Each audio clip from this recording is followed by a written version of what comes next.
আসসালামু আলাইকুম বন্ধুরা, তোমরা সবাই কেমন আছো? আলহামদুলিল্লাহ আমি ভালো আছি। আজকে আমি চিংড়ি পিঠা ও মুরগির মাংস রান্না করতেছি। দেখো চিংড়ি পিঠা বানাইতেছি কিভাবে। আর মানে ছোট চুলা, এত ছোট মিনি চুলা, তো তাই কড়াই এত ছোট যে আমার হাত দিয়ে ফোন ভিতরে আটতেছে না, আর জোরে ঝাঁকি দিতে গেলেও বাইরে পড়ে যায়। তাই অনেক সমস্যা মিনি চুলায় রান্না বান্না করতে। যারা রান্না করে তারাই বোঝে যে মিনি চুলায় কতটা সমস্যা রান্না করতে। যারা করে না তারা হয়তো বাহিরের টা দেখে না, কিন্তু ভিতরেরটা দেখে বুঝতে পারে না যে কতটা কষ্ট রান্না করতে। যারা রান্না করে তারাই বোঝে।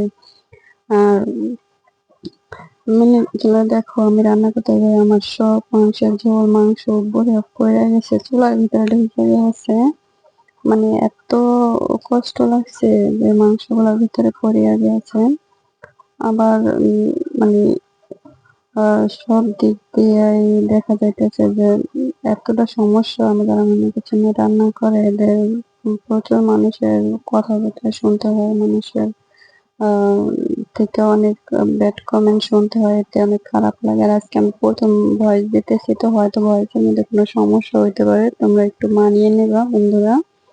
আর কিছু আপুরে আমার অনেক অনেক ধন্যবাদ, তারা আমার উৎসাহ করছে ভয়েস দেওয়ার জন্য, তাই আমি আজকে ভয়েস দিলাম।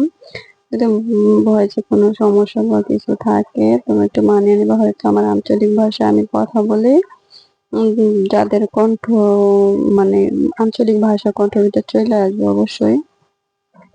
আঞ্চলিক ভাষায় কথা বললে আহ কাউরে হয়তো কিছু বলতে নেই, আমার আঞ্চলিক ভাষায় আমি কথা বলি। দেখো মাংস রান্না করা হয়ে গেছে, যে চিংড়িটাও রান্না করা হয়ে গেছে। তুমি ইফতারের পরে এসে অবশ্যই খেয়ে নেবে। আল্লাহ হাফেজ।